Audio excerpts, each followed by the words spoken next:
Notre Dame strikes with 4 players on Monday within the transfer portal, but the Irish still have work to do to increase their odds of a 2026 national title. Locked On presents The Portal, the daily podcast covering college football recruiting and everything NIL. Part of the Locked On Podcast Network. Your team every day.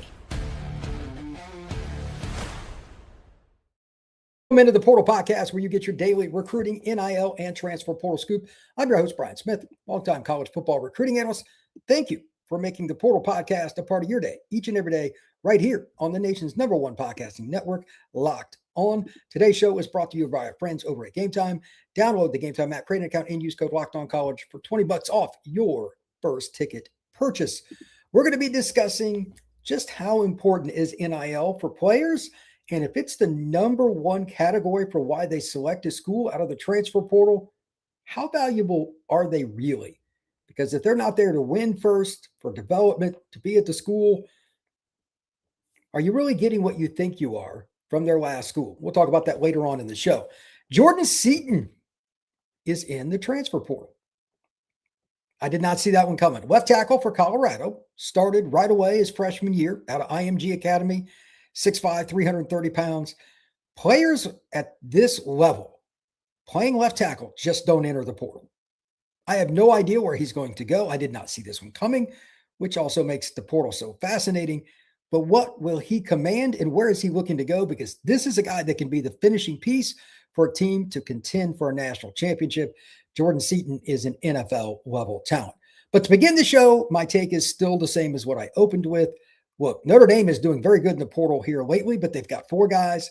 They need a few more to truly bridge that gap and become an elite level team to their capacity on what they should be, because they didn't start the portal the way they should. They kind of goofed it up. They're making for a little bit of a run, but they still got a ways to go. And to do that, there are a couple of things. Number one, Quincy Porter, the receiver out of Ohio State, 5-star out of New Jersey, played 1 year for the Bucs. Jeremiah Smith and other people said, like, he's next up. Well, he doesn't want to wait. Jeremiah's got another year. They still have Brandon Ennis there. They still have several other guys. He wants to play now, so he's transferring to Notre Dame. A, can he be that guy right away? And B, if he is, like, how does that look? I kind of think that this is going to be a unique scenario, because not every guy is really ready to be at not just Notre Dame or Ohio State, but major college football level. They think they're ready for it. And if he is, because like physically, he's a freaky kid, like 6'3", 6'4", 200 pounds, all that stuff. I think he can be that guy. But how does he adjust to C.J. Carr? How does he adjust to the playbook? Does he take that on from day one? Like, is he dialed in? How do the players around him at Notre Dame really look at this? And then finally, is there just a mesh in general in the locker room having another guy like this? Because they need more talent at receiver, absolutely. But will he run off any of the other receivers? There's so many little questions about it. And if it happens, like if you get a Quincy Porter and somebody else leaves, that's part of the risk of the transfer portal. But which individual or individuals would that be? So that's interesting. I like the other kids they got just as much for different reasons. Keon Keeley, that's the one that everybody was kind of talking about. Probably needs to drop some weight to play in Notre Dame's defense. He was around 280 at Bama. I thought he was too heavy. I think he needs to get down to 260 at least, if not 255, and be a little speedier off the edge. We'll see what he plays at next year for the Irish. I knew him when he lived in the Tampa area, because that's where I lived at the time when he played at Berkeley Prep. Really good guy. He's played 3 years at Bama. He's got 2 years of eligibility left. Notre Dame's defensive end room is going to be pretty darn good. DJ McKinney out of Colorado. He's got 1 year of eligibility, 6'2" corner, 180 pounds. He did give up 14.1 yards per catch last year, but he's got the length you're looking for. He played 597 snaps, 9 starts last year, 36 tackles. This is a talented player, and he can compete for you on the outside, whether it's boundary or field. They'll figure that out. Really good pickup for the Irish. And then the one that I'm really excited about, because I think guys that can play multiple spots in the secondary, and I'm talking about not just corner, like one of the corners. I think he can play corner or safety. When guys can play both, those are the players that get me excited no matter where they go to school. He started a couple of games for Michigan as a freshman, played 303 snaps for the Wolverines, only allowed 8.3 yards per catch, 6'1", 195 pounds. Jayden Sanders is a potential star, not just Notre Dame, but he's a potential star in the NFL because he's on a track that you just don't often see. Kids don't walk into Michigan's defense and play 300 snaps in any spot. And placing a young man on an island out at corner and getting some start, like he started the Nebraska game against Dylan Raiola. Like he's a good football player right out of the gate. I think Sanders is a guy that can compete for playing time at Notre Dame, and I know they're loaded at safety and they're pretty darn good at corner as well, but he's going to push the pile forward. So those are the good news pieces for Notre Dame. And again, that's just in one day. So great Monday for the Irish, but they're still making up time. And here is the back half of my take. If they get Francis Brewu, I'm not sure how you pronounce his name, my apologies, the defensive tackle out of Pitt, then they've done a great job. You get Keeley and him at defensive line, you would be in a great spot. However, that's not done until the ink is dry, and you can still get somebody else. So two parts here. Get Francis in the house. He's a really good pass rusher. Partridge, who's going to be the D-line coach for the Irish, he recruited him part of the way before he took off for the NFL with the Colts. Now he's going to Notre Dame, so there's going to be some continuity there. He could be an interior disruptor. Ironically, against Notre Dame, he had a couple of plays this year against Miami, etc. He's a really good football player. Putting him around guys like Boubacar Traore, where he's not going to be focused on as much, that could be a big-time player. If he doesn't pick Notre Dame, who are they getting? Because they lost a lot of D-tackle, and this could take them out of the national title run. If you have any serious injuries at defensive tackle, especially towards the end of the year, next season, this could be a problem. That's why getting Big Francis is important. He's like 6'1", 280, 6'2", 280, somewhere in that range. He's the perfect three-tech in a one-gap-and-go kind of defense, and if you're going to play some of the stack formations and do some different blitzes that Notre Dame does too, he's good enough to play in that just as well, be a 4-eye or something like that and cause havoc. I think he's going to work out if he ends up at Notre Dame or anywhere else he goes. He's just a great football player. As I do this show, it's noon Eastern, by the way. He may be announcing as I do this. I seem to time things very poorly with that. I've had that happen a couple of times during shows. But anyway, that would be important. And here's the back half. They need to add one other player, at least.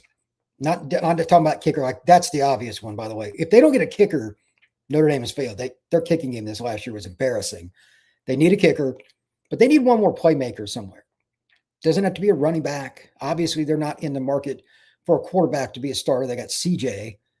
They need another playmaker. Maybe it's a linebacker. Maybe it's another defensive lineman. Whatever it is, it can be either side of the ball. Just keep adding talent and push the pile forward. Where it ends up being, I don't know. They have their own ideas on that. Their staff knows it. I wouldn't mind seeing Notre Dame get another tight end, just a big body guy that could block. It wouldn't be a bad idea. That doesn't necessarily have to be a playmaker, but for any Notre Dame fan, remember how poor Notre Dame's short yardage in red zone run game was because they were using receivers on the edge to try to block outside linebackers and defensive ends? That didn't go well. They were really banged up. They were short at tight end. Wouldn't be shocked if they at least kick the tires on a tight end option. It doesn't have to be a guy that catches more than 10 passes next year. But 6'6", 260 is 6'6", 260. They need somebody like that if they're going to go that route. So we'll see. When we come back, Jordan Seaton. Does he surprise you that he's in the portal? What does he mean for the NIL market and more? We're going to talk about that next right here on the Portal Podcast. Today's show is brought to you by our friends over at Wayfair. The new year is here, and it's the perfect time to reset your routine and refresh your space. If you're spending more time at home, you might as well love how it looks and how it feels. That's why you should turn to Wayfair. It's a one-stop shop for getting your home back on track. From bedding and mattresses to storage solutions for every room, Wayfair makes it easy to start the year fresh. Wayfair has everything you need for a full-time home refresh all in one place. Whether you're updating your living room, organizing the overall house, or upgrading your work-from-home setup, Wayfair's huge selection makes it easy to find exactly what works for you and your style. Speaking of work from home, I do that. I got a desk from Wayfair delivered to my home in 3 days. Very simple. Other people could do other things that they wanted. It could be pillows. It could be glasses. It could be something for your bedroom. It could be a picture frame. Whatever you're looking for, Wayfair has an option for you. Get organized, refreshed, and back on track this new year. For less, head to wayfair.com. That's Wayfair.com. Wayfair. Every style, and every home. We are also brought to you by our friends at Game Time. There's nothing like the college football season, tailgates, packed stadiums, and being right there in the middle of it all. The energy, the bands, the moments you remember forever. But actually getting tickets can be difficult, especially when you see a different price at checkout than the one that you thought you were getting at the beginning. So Game Time gives you, the fan, the opportunity back. And I can tell you this firsthand because I bought not one, but 2 sets of tickets off Game Time here recently, and I was in and out 5 minutes. It's a very simple process. Type in the search bar what it is you're looking for. It's a team name, if it's an event like the World Cup, whatever it may be, Super Bowl, anything that you want, just type it up. Pull up, you click on it, you look at the seats, find one you're interested in, it'll show the price. Once you click on it, you see your seat view. Literally from that seat to the arena, or if you're at Opera House, whether it's a movie theater, anything that you can imagine, you're going to be able to find something right there with Game Time. Take the guesswork out of buying college football tickets with Game Time. Download the app, create an account, and use code LOCKEDONCollege for $20 off your first ticket purchase. That's LOCKEDONCOLLEGE for $20 off. Download the Game Time app today. If you want to take your game to the next level, check out the Everydayer Club down in the description and hit the link. Take your audio for free wherever you go, no ads, with the Everydayer Club with Locked On the Portal, whether you're using Spotify, Apple, or any other place that you get your pods, that's no problem. They're going to be right here for Locked On the Portal podcast. And we have a Discord and more. Just check out the Portal podcast in the Discord, everything else we got going on with the Everydayer Club. Now let's talk about Jordan Seaton. This is fascinating to me. I've got a bunch of things written down as far as questions go, and you can apply these. I was going to save these kind of a last segment. I'm going to blend them. Jordan Seaton's a dude. His pass grade is 83.9 this past year. 9 starts. He got banged up a little. Still played 561 snaps. He started as a true freshman and as a true sophomore for Colorado. Total player. He could have went to Ohio State, could have went to Florida, could have went to Oklahoma, could have went to any school in the country. He chose Colorado after attending IMG down in Bradenton. I got to know him a little bit. Great personality, gregarious personality. Anybody can get along with big Mr. Jordan Seaton, but he's now in the portal. As I've said on this show a million times, it is rare that offensive tackles hit the portal. Not guys that are backups. Let me be clear. Let me rephrase. It is rare that coveted offensive tackles enter the transfer portal. I'm not sure we've had one with this much skill, experience, and production over the last 3 years. Somebody correct me in the chat. I'll jump in the chat here in a minute. If you have any comments, fire away. But I see we got quite a few comments in there. I'll get to that in a minute. But have we had anybody better than Jordan Seaton in the portal the last 3 years, specifically at left tackle? Like, for those of you who aren't familiar, go look it up yourself after this pod. Put on the tape. Great feet, consistent. He's massive. He's 330 pounds. I think this is going to be a home run for somebody, depending on where he wants to go. If I remember right, I want to say he's from back east, somewhere Virginia, D.C. area. I can't remember for sure, but he played at IMG down in Florida in high school before going to Boulder to play for Dion. I have a feeling that this is going to work out really well for somebody. Maybe it's Texas, maybe it's Ohio State. I have no idea where he's looking. But my other question, does he set the market and change the market? Like, there's nobody else like him in the portal at left tackle. I can assure you. Is his number so much higher than everybody else's it makes it a very exclusive group? Somebody like Texas Tech who just overspends because they don't care because they have the money? Or is he looking to win? And this is something for those of you watching this live or watching this later on YouTube. On the sidebar, I've got a little comment down below. It says, going for NIL or to win games. Seaton's competitive. I can tell you that from knowing him when he was in high school. Very competitive young man. It's why he's so good. But money talks. Is he going to make the best decision for his long-term growth, or is he going to take the biggest check? I don't blame him if it's the latter. I don't think that's the route that he will go. I mean, he's going to be compensated. Don't get me wrong. But is he really looking to win a title and get the best development or not? This is something that a lot of people are going to look at. And I think it'll impact, I'm just using Seaton as an example here, NFL draft stock. NFL draft stock. There are only so many really good O-line coaches at the college level. I can assure you that drafts are built differently than what people think. You're off the field, your personality, how much you buy into team in the NFL free agency era, it's hard. It's kind of like NIL, but on steroids because it's just a contract. When you're done, you can move. Well, if the kid's taking just the NIL and taking the paycheck to go somewhere that's mediocre, does that hurt your draft stock? That's one of the questions I have. And how much do they respect the coach that you picked as an O-line coach, like some of these scouts, GMs, team presidents, even owners? They talk. That's kind of an interesting thing to look at. Again, I'm just using Jordan as an example. There are some other offensive linemen. Like, it's a small group of like elite O-line coaches that are respected across college football. I'm curious to see where he goes. A couple other things that I want to talk about question-wise right now with the portal, and we got a few days left for it. Coaching contracts. Let's use an example here. Summerall goes from Tulane to Florida. Good coach. A few of the players are going to go there. And just about every time a coach goes somewhere, Signetti, obviously for James Madison, over to IU's most famous, he took 13. Are we going to start seeing language? Now, I don't even know if this is legal, but if you take players and you leave and you take players, there's after number, say 4 or 5, there's a buyout for taking our players. Would that be legal? If you're a lawyer, I'd love to hear that. I think it would be fascinating because some of these schools are just getting completely gutted.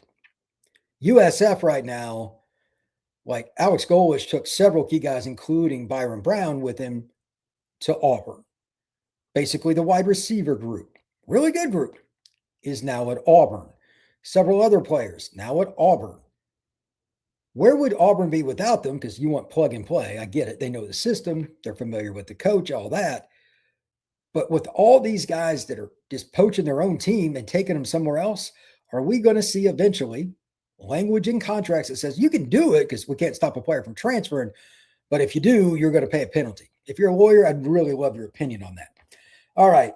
This is something that I haven't touched on in a while, and it's just an old topic that I just want to remind people. I'm seeing more and more coaches and hearing about more and more coaches that want to go to the NFL instead of college because of what I just talked about. NIL and the transfer portal. College coaches don't dislike that stuff. They hate it. I am being steadfast with that. It's ruining college football from a coaching standpoint because fewer and fewer coaches that are truly elite professionals in this sport, they don't want to deal with it. You can say whatever you want about this, that, and the other player. Development's important. If the best coaches are already at the highest level and there's not like something in between high school and the pros, that'd be college, where we got elite coaches all over the place, that's going to hurt our sport. We need to figure out a way to make it easier on college coaches. And I know nobody's going to want to hear this as far as the player side, but part of it is players being restricted on movement. There's got to be something in regards to how many times you can transfer or something, or the sport's just going to get even more watered down. It's really bad.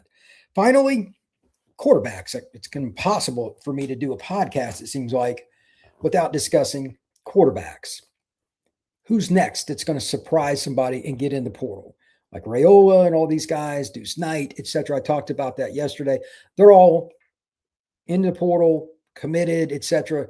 Seems like the cycle's pretty much done there. Sorsby's at Texas Tech, etc. Levitt's at LSU. Who's next? Is there going to be a surprise? Josh Hoover's going to Indiana from TCU. Is there going to be anybody else? Here's why I asked. Number one, it's the portal. Anything's possible. Number two, Tennessee and Miami. Those are big pocket schools. Those are schools that could use a quarterback. The whole Aguilar thing at Tennessee is interesting, but Miami does not trust in Emory Williams. That's pretty obvious. Will Miami get Ty Simpson to come out of the NFL draft? They allegedly offered him over $6 million. Maybe. But if Ty Simpson doesn't go to Miami, who are they rolling with? Is Luke Nickel going to compete with Emory Williams, etc., and Darion Coleman come in and compete? Who knows? But my experience, and from knowing some people that are pretty close to Mario Cristobal, he is not a patient guy, and he does not trust young players at that position. He wants experience times 1,000. He wants senior after senior after senior that's played a ton of ball, let somebody else develop them, and he wants to buy a quarterback out of the portal. The history of him being in Miami says so. Let's see what happens here. I think that we're going to find out real quick what's going to happen because the next few days, the portal concludes. It's the 16th, the last day. Is Miami going to make that move? And will Tennessee try to get anything else? Maybe somebody else at least to compete with Aguilar? I could see it either way. I don't know. That one's a little more convoluted because at least you got a guy that can come back. He's throwing it around, but you're always looking to improve your team. I get it. So we'll see what happens there. Now let's check out the chat and see what we got going on. Salty Peanuts, what's going on, man? You've got a ton of posts in here. Happy Tuesday. Happy Tuesday afternoon, Portal Podcast Nation. What's going on, Salty? How you doing, man? This is an interesting one. Salty says, schools have an advantage over the student athletes. They can accept individuals from the portal after the portal entry window has closed, denying a portal opportunity to one who feels displaced. Well, some kids get in the portal and shouldn't. It's an interesting topic, but about half the kids probably aren't going to be happy with their final destination, and that's just the way it is. Raymond Horton, boom, Notre Dame is cleaning up in the portal. 4 guys on Monday were pretty darn good. They were really good. Corey Dean, 76. What's up, y'all? How you doing, Corey? Justin, just a few more gaps to fill. Get the Brewu paperwork finished. Notre Dame. I don't know what's going on with that. If anything happens, whether it's Francis making his announcement for Notre Dame or anybody else, any other ones, please post it in the chat because even while we're live here, somebody could make a big decision. Let's see. Notre Dame has a 6'5", 335-pound left tackle. He's just playing guard. They've got a couple of those guys, actually, but that's another story. Go Irish. I think there's still a surprise commit coming for the Irish. Could be.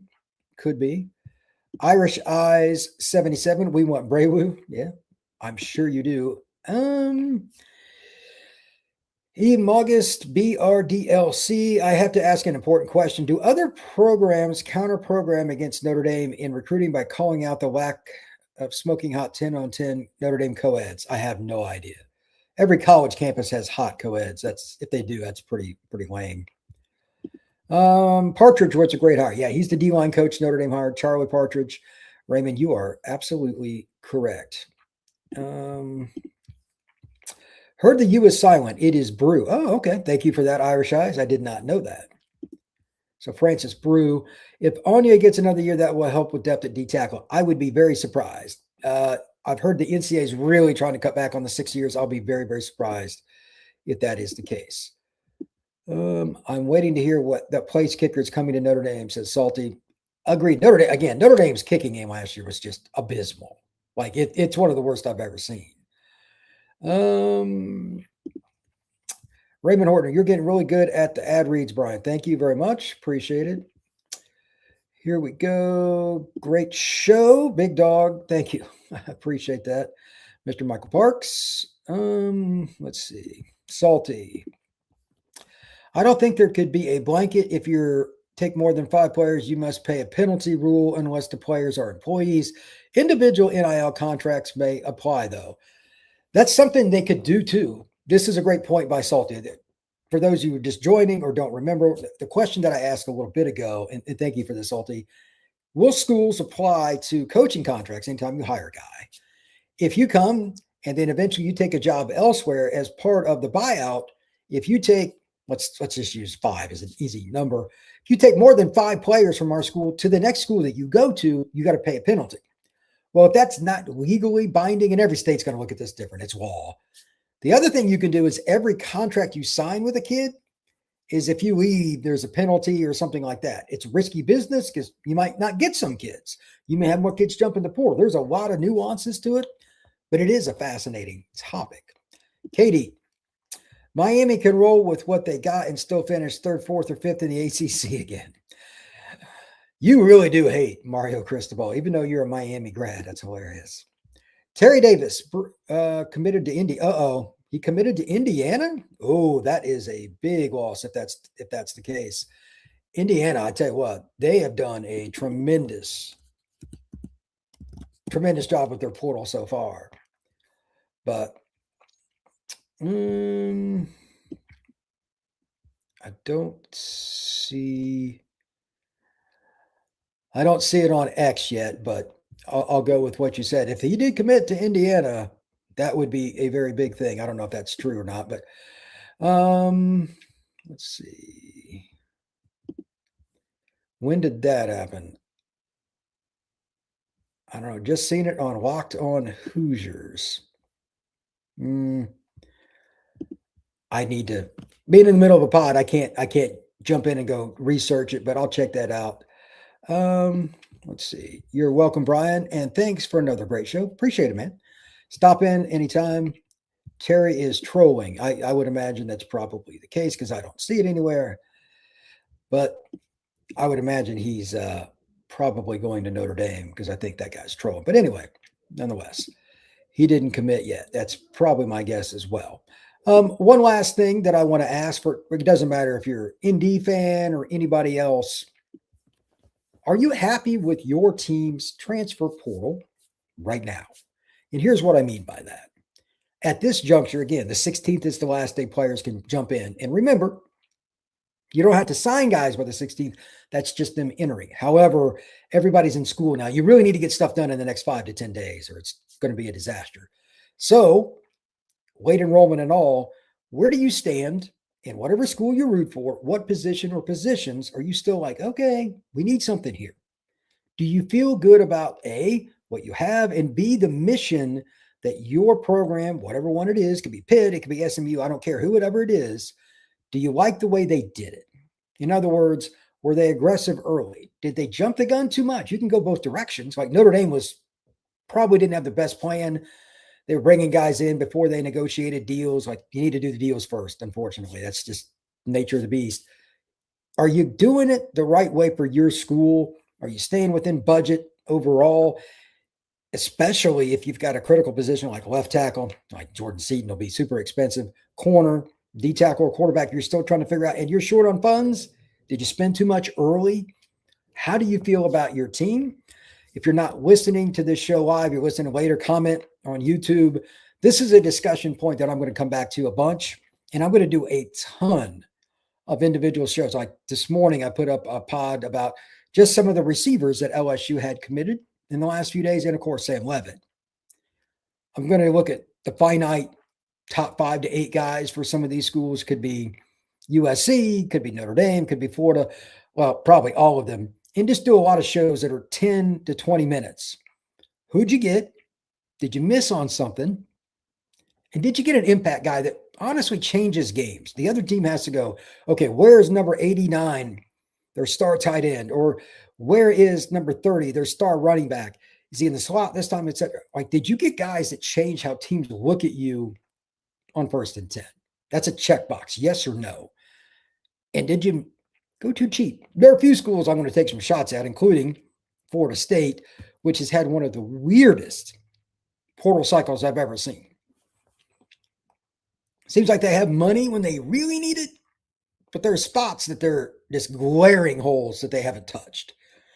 Don't get me started on Florida State. I run Locked On Seminoles as well, and it's almost impossible to follow Florida State right now and truly understand what's going on. Like, Deuce Robinson got paid, and he should have. He's a tremendous wide receiver. I heard upwards of $2 million, but you still have to play the game of we need defensive players. Offensive portal is really good. Is your school like that? Like it's one side of the ball and not the other? Florida State's the most unbalanced that I've seen, and I admit I haven't looked at every portal class, but good night. It's really bad. Like their linebacker group was terrible last year. They don't have a fit for that. They need 3 or 4 guys. Do they have the ability to go get some guys? Or are they trying to bring some of those guys that hit the portal, bring them back like a Justin Cryer or whatever? I don't know. But where is your school at? And did they finish in some way, shape, or form in a way that really made you happy when this is all done? We got about a week or so, and the portal will pretty much be done. I don't know exactly where your school's at. But that's something to think about, and we'll talk about this pretty much every day on the live shows that I do from now on. Note, I will not be around on Thursday. Not going to have a live show Thursday. We'll have one tomorrow. I'm in the middle of moving. It is not much fun. I got to do the biggest part of my move tomorrow afternoon into Thursday. So I won't be around for that. But every other day this week, I should have a show other than Thursday, and then maybe Friday. I'm probably going to have to fly out to battle Miami this weekend in the morning. So barring something unforeseen, those 2 days I will miss. So tomorrow we're going to hit it again. We're going to talk about all this stuff and have some fun with it. But it is really, really fun to do these. One last one here. Is Florida State intentionally trying to destroy their program? I've had FSU fans ask me that same question, Salty, because like they are just making weird decisions. Don't even know how to put that in perspective. If Notre Dame gets a D tackle and Anya gets another year, I'll be happy. I don't think Anya is getting another year, but staying in Auburn. Nope. I am moving to Gulf Shores, actually, down on the coast. It's a great place, and it's next to Mobile, where there's all kinds of talent. It's just easier to scout. Pensacola, I-10 corridor, Mississippi. That area is undercovered, and I've got some connections down in that area, different scouts. I'm working with Coastline 7-on-7. That's who I'm flying out with. I think my flight's Friday morning, so I won't be able to do a show now that I think about it. We're going to Battle Miami. It's the biggest 7-on-7 event. We are loaded. We got Teddy Gerard, Notre Dame commit, as our quarterback. It's a pretty darn good group. No Thursday show. What's the point of living? I'll be in a rental truck on Thursday during the time I normally have all this. It's not a good time. So yeah, it is what it is. Yes, it is. Gulf Shores is absolutely amazing place. Got outlet mall. It's got the beach. Price of living's low. It's pretty darn good. I lived in Destin for a while. Yeah, Destin's great too. Same kind of deal. Got an outlet mall. You got the beaches and stuff there. Pretty nice stuff. With that, I appreciate everybody stopping in. Thank you very much. Please hit that like, hit that subscribe, hit that notification bell. And if you have not already, become an everydayer to the Portal Podcast. Most weeks, it's 5 days I do the noon show. But again, I'm in the middle of moving Thursday, Friday. I will be on the road, but we will be back next week. And then in about a week or so, once all this is settled, I'll not only be doing some live shows, I'll be doing some shows about how did your team do in the portal? How did your team fail or not fail at a certain spot, like left tackle? There's going to only be a handful of teams that get a really good left tackle. Like Seaton's got to pick somewhere. That school's going to do well. But again, thank you very much. We will see you again soon on the Portal Podcast.